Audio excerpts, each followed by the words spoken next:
ಇದೇ first time temple ಅಲ್ಲಿ night ಎಲ್ಲ ಮಲಗಿದ್ದು. Hi all, welcome back to my mini vlog. ಇವತ್ತು ಫ್ಯಾಮಿಲಿ ಎಲ್ಲ ಸೇರಿ ಮನೆ ದೇವ್ರಿಗೆ ದೇವಸ್ಥಾನಕ್ಕೆ ಹೋಗೋಣ ಅಂತೇಳಿ ಹೊರಟಿದ್ವಿ. ಫಸ್ಟ್ಗೆ ನಾವು ಬಂದಿದ್ದು ಶೆಟ್ಟಿಹಳ್ಳಿ ಆಂಜನೇಯ ದೇವಸ್ಥಾನ. ನಾವು ಮನೆ ದೇವ್ರಿಗೆ ಹೋಗ್ತಾ ಆಂದ ವೇರ ಕಾರಣ ಯಾವಾಗಲೂ ಅಲ್ಲಿ ಹೋಗ್ತಾ ಇರ್ತೀವಿ. ಅದಾದ್ಮೇಲೆ ಐತನಹಳ್ಳಿ ಮಾರಮ್ಮನ ದೇವಸ್ಥಾನಕ್ಕೆ ಬಂದು ಪೂಜೆ ಮುಗಿಸ್ಕೊಂಡು, ಅಲ್ಲೇ ಲಕ್ಷ್ಮೀ ದೇವ್ರ ದೇವಸ್ಥಾನನೂ ಇದೆ, ಅಲ್ಲಿ ಪೂಜೆ ಮುಗಿಸ್ಕೊಂಡು ತೊಪ್ಪಿ ರಂಗನಾಥ ಸ್ವಾಮಿ ದೇವಸ್ಥಾನಕ್ಕೆ ಬಂದ್ವಿ. ಅಲ್ಲಿ ಪೂಜೆ ಎಲ್ಲ ಮುಗಿಸ್ಕೊಂಡು ಮನೇಲೆ ನಮ್ಮ ಮತ್ತೆ ಬಿಸಿಬೇಳೆ ಬಾತ್ ಮಾಡ್ಕೊಂಡ್ ಬಂದಿದ್ರು. ಸೊ ಊಟ ಎಲ್ಲ ಮುಗಿಸ್ಕೊಂಡು ಸ್ವಲ್ಪ ಹೊತ್ತಾದ್ಮೇಲೆ ಚಿಕ್ಕಣ್ಣ ಸ್ವಾಮಿ ದೇವಸ್ಥಾನಕ್ಕೆ ಬಂದ್ವಿ. ಇನ್ನು ಇವತ್ತಿನ ದಿನ ಎಲ್ಲ ಇವತ್ತು ಜಾಸ್ತಿ ಟೈಮ್ ಕನ್ಸ್ಯೂಮ್ ಮಾಡಿದಂತಂದ್ರೆ ಚಿಕ್ಕಣ್ಣ ಸ್ವಾಮಿ ದೇವಸ್ಥಾನದಲ್ಲೇನೆ ಸಖತ್ತು ಜನ ರಶ್ ಇದ್ರು. ದರ್ಶನ ಮುಗಿಸ್ಕೊಂಡು ಹೊರಗಡೆ ಬಂದ್ಮೇಲೆ ಬೇಲ್ಪುರಿ ತಿನ್ಕೊಂಡು ನೆಕ್ಸ್ಟ್ ಇವತ್ತು ಶನಿಮಾತ್ಮನ್ ಜಯಂತಿ ಹಾಗೆ ಶನಿವಾರ ಆಗಿರೋ ಕಾರಣ ಕುಣಿಗಲ್ ದೇವಸ್ಥಾನದ ಹತ್ರ ಅಂದ್ರೆ ಆಂದವೇ ಬರ್ತಾ ಕುಣಿಗಲ್ ಅಲ್ಲೇನೆ ಶನಿಮಾತ್ಮನ್ ದೇವಸ್ಥಾನಕ್ಕೆ ಹೋದ್ವಿ. ಸಿಕ್ಕಾಪಟ್ಟೆ ರಶ್ ಇದ್ರು, ಬಟ್ ದರ್ಶನ ತುಂಬಾ ಚೆನ್ನಾಗಾಯ್ತು.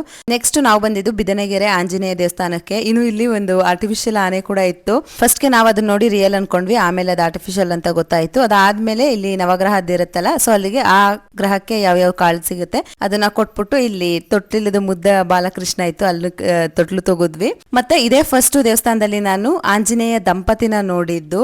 ನಾವೆಲ್ಲ ಅನ್ಕೊಂತಿದ್ವಿ ಬ್ರಹ್ಮಚಾರಿ ಆಂಜನೇಯ ಹಾಗೆ ಹೀಗೆ ಅಂತೇಳಿ, ಬಟ್ ಈ ದೇವಸ್ಥಾನದಲ್ಲಿ ಫಸ್ಟ್ ಟೈಮ್ ನಾನ್ ನೋಡಿದ್ದು ಆಂಜನೇಯನ ಅವರ ಪತ್ನಿ ಜೊತೆಗೆ. ಹಾಗೆ ಅವ್ರದ್ದು ಮದುವೆ ಸ್ಟೋರಿ ಕೂಡ ಅಲ್ಲಿ ಹಾಕಿದ್ರು. ಅದಾದ್ಮೇಲೆ ನೈಟ್ ಡಿನ್ನರ್ ನಾವು ಕಿಚ್ಚನ ಹಳ್ಳಿ ಮನೆ ಈ ಹೋಟೆಲ್ ಅಲ್ಲಿ, ಸುದೀಪ್ ಅವ್ರದ್ದು ಹೋಟೆಲ್ ಅಲ್ಲಿ ಡಿನ್ನರ್ ನ ಮುಗಿಸ್ಕೊಂಡ್ವಿ. ನೆಕ್ಸ್ಟ್ ನಾವು ಬಂದಿದ್ದು ಅಟ್ಟಿಲಕ್ಕಮ್ಮ ದೇವಸ್ಥಾನಕ್ಕೆ.